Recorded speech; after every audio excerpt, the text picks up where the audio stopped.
Alex Eala has stunned world number 10 Amanda Anisimova at the $7.4 million Cincinnati Open. Sending the stadium into an eruption, there are matches on the WTA calendar that carry the quiet hum of a routine result waiting to happen. And then there are matches that arrive already wrapped in storyline, stakes, and spectacle. The third-round meeting between Alex Eala of the Philippines and Amanda Anisimova of the United States belongs firmly to the second category because it is a first-time career meeting between a rocketing 21-year-old debutante seed and a battle-tested 24-year-old two-time major finalist, staged on the hard courts of the Lindner Family Tennis Center in Mason, Ohio. It has become, by common agreement among tour writers, the first true marquee clash of the 2026 Cincinnati Open. This is the kind of match that decides more than just who advances to the fourth round for Eala. It's a data point in the biggest, most important month of her career for Anisimova.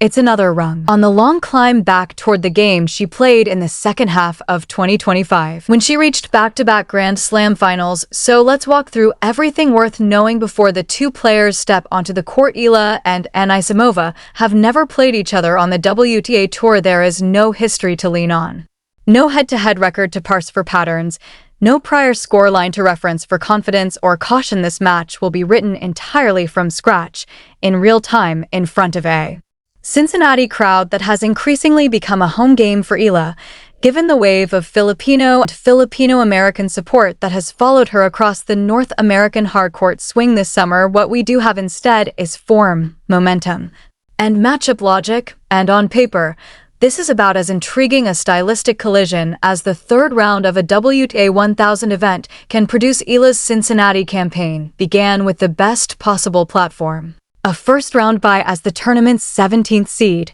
the highest seeding of her career at a WTA event, which is part of the story of her 2026 Season A run that has included a historic Wimbledon appearance, a maiden WTA Tour title at the Mubadala City DC Open on August 3rd, a win that came at the expense of world number 3 Jessica Pegula and made her the first Filipina player ever to crack the world's top 20, and a run to the fourth round in Toronto before falling to Belinda Bencic. Her second-round match against Romania's Elena Gabriela Ruse looked, for a set and a half, like exactly the kind of routine step an informed top 20 player should take after dropping her opening service game. She reeled off 6 straight games to close out the first set 6-1, fighting a scorching return game that saw her win 71% of points on Ruse's first serve and 78% on the second.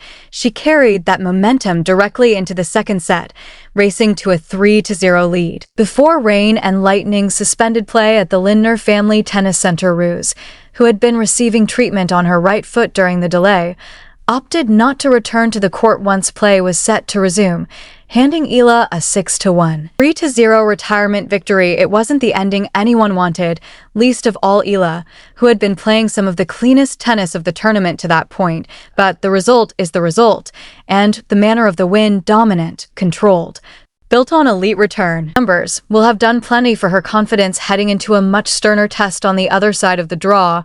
Anisimova needed just 2 comfortable sets to see off Turkish rising star Zeynep Sönmez, winning 6-2, 6-3 in a match that was itself interrupted for roughly an hour by the same rain system that later hit Eala's court. The 9th seed and world number 10 didn't face significant resistance, and the straight-set scoreline continues a pattern for Anisimova this season. When her game is on, she can be nearly unplayable for stretches, flattening out her ground strokes and taking time away from opponents before they can find any rhythm. This meeting was projected well before the tournament even began when the Cincinnati draw was released. Her analysts immediately flagged the 9th-seeded Anisimova and 17th-seeded Eala as a probable third-round collision, and both players duly delivered on that projection by winning their openers. The stakes extend beyond just this single match too, because the winner is projected to face 6th seed and reigning Wimbledon champion Linda Noskova in the fourth round, a player who already holds a 2-0 record over Eala this season,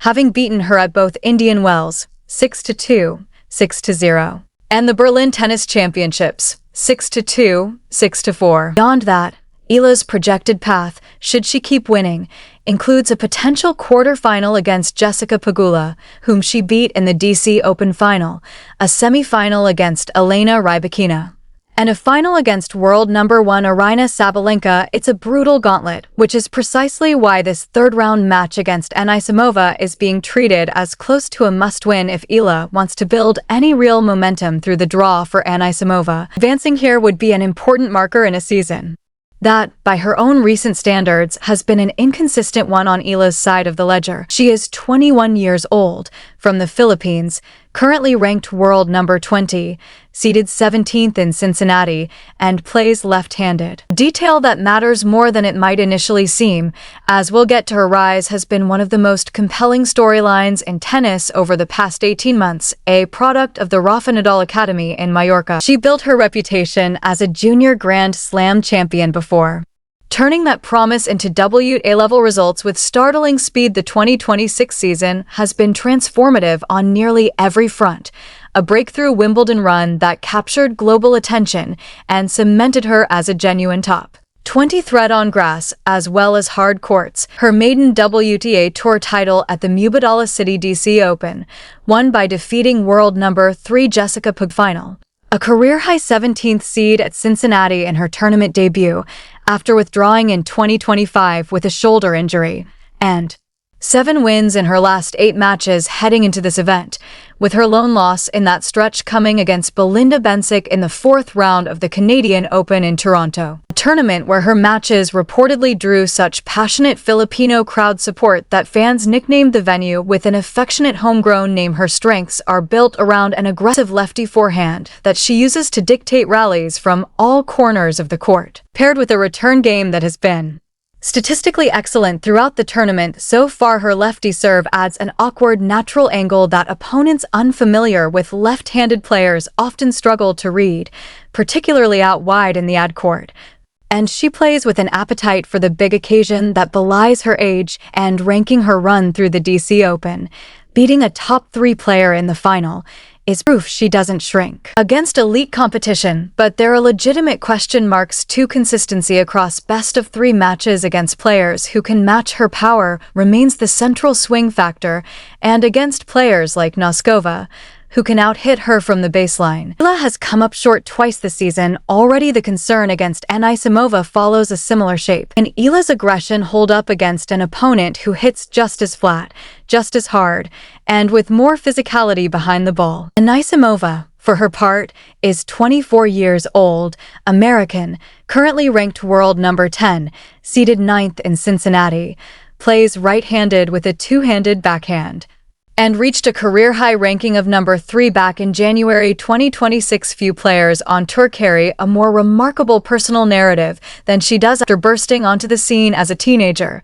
Reaching the French Open's semifinals at just 17 in 2019 by beating Simona Halep, she stepped away from the sport in 2023 to prioritize her mental health. Her return has been one of the genuine feel-good stories in the sport, one she has said other players have cited as validation for prioritizing their own well-being. The results of that comeback speak for themselves in 2025. Anisimova won her first 2 WTA 1000 titles at Doha and Beijing, reached the Wimbledon final, a brutal, one-sided 6-0 loss to Iga Swiatek, and the US Open final. A far more competitive 6-3, 7-6, 3 loss to Aryna Sabalenka, and finished the year inside the world's top 5 for the first time in her career. But 2026 has been a rockier road. She parted ways with coach Hendrik Vleeschouwers in March after nearly 2 years together. A left wrist injury cost her roughly 2 months of the clay season, and she looked rusty on her return at the French Open. Losing in the 3rd round, she could not replicate her run to the Queen's Club final from 2025, falling in the quarterfinals, and at Wimbledon, she opened with straight sets wins, showing some signs of finding her form again on the grass, where she'd made the final 12 months earlier. Despite the inconsistency, Anisimova remains a top 10 player and a 2-time major finalist for a reason. She is capable of producing tennis very few players on tour can live with when her characteristic flat, heavy ball striking is clicking, and on hard courts specifically, where her aggressive, low-margin game finds its truest home. She remains one of the most dangerous floaters in any draw. Her strengths include elite ball striking off both wings, exceptional depth and pace on flat ground strokes that rush opponents, proven big match composure, having already beaten Sabalenka at Wimbledon and pushed her to a tiebreak in a slam final, and a return game capable of neutralizing big serves. Her question marks are just as clear. Form and fitness have been the recurring theme of her season. The wrist injury, coaching change, and stop-start results mean she arrives at this match without the free-flowing confidence of her 2025 peak, and when her level dips even slightly, her low-margin game can become error-prone in a hurry. Laying the two side by side, Eala is 21 to Anisimova's 24, ranked no. 20 to Anisimova's number 10, seeded 17th to Anisimova's 9th. Plays left-handed where Anisimova plays right-handed, where Eala's signature 2026 result is a WTA title win over Jessica Pegula. Anisimova's headline achievement is reaching a career-high ranking of number 3. Eala's best slam result in this stretch is a fourth-round finish at the Canadian Open, while Anisimova's resume includes back-to-back Grand Slam finals at Wimbledon and the US Open in 2025. Eala arrives having won 7 of her last 8 matches, while Anisimova arrives off a clean straight sets win and, as established, the head-to-head between them reads 0-0. A truly blank slate heading into this contest. This is where the match gets genuinely fascinating from a tennis analysis perspective, because the two players' games overlap more than they contrast. Both are baseline aggressors who like to take the ball early and flat. Neither is a natural counterpuncher or grinder, and both look to end points on their own terms rather than construct long, patient rallies. That stylistic overlap means this match is likely to be decided less by who can impose a game plan on a passive opponent and more by who executes better under pressure,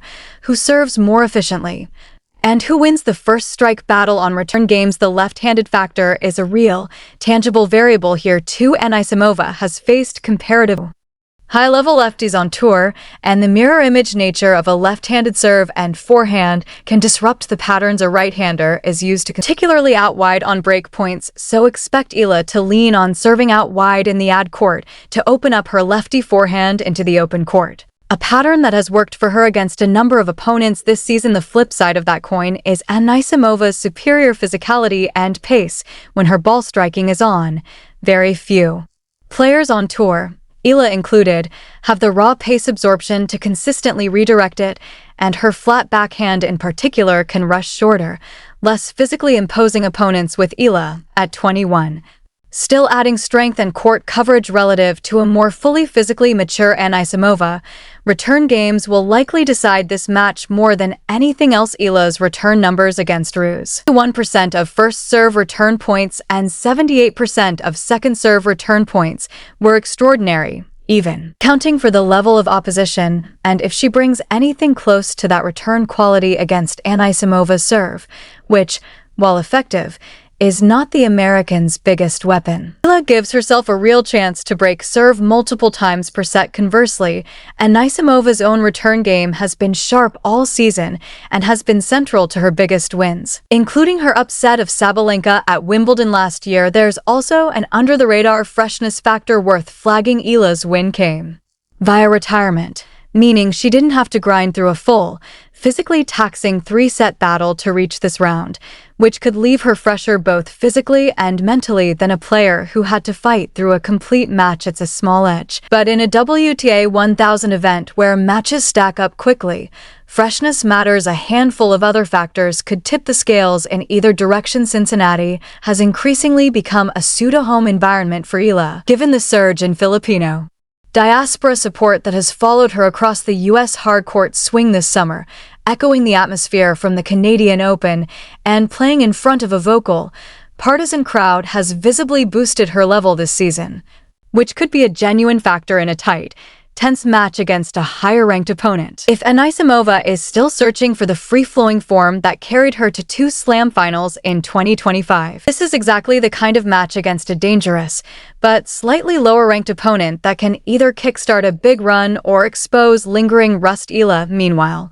has already beaten a top-3 player this season in a title match and has shown she doesn't wilt against elite competition. That mental framework, believing she belongs on this stage, could be the difference in the moments that matter most, like break points and tiebreaks. And finally, the weather deserves a mention. Rain has already disrupted both players' Cincinnati campaigns once, and another delay could shift momentum in unpredictable ways, particularly if one player is playing better than the other when a suspension hits. So, can Eala win? Yes, and a compelling case can be made that she should be considered a live, credible threat rather than a plucky underdog, making up the numbers. The rankings gap, number 10 versus no. 20, and the resume gap, 2 slam finals versus 1 WTA 500 title. Both favor Anisimova on paper, and if the American is playing anywhere near her 2025 peak level, she is the more dangerous ball striker in this matchup and the more experienced, closer in tight sets. That has to be respected, but form is not just about ranking. It's about trajectory, and right now, Eala's trajectory is pointed sharply upward, while Anisimova's has been genuinely turbulent for much of 2026, marked by a coaching change, a wrist injury, a shock early loss, and a slow rebuild toward her best. Tennis. Eala, by contrast, arrives having won a WTA title over a top-3 player, reached the second week of Wimbledon, and gone 7-1 across her last 8 matches. She is playing with house money and full belief, in front of a crowd that will be firmly behind her, against an opponent who is still finding her feet.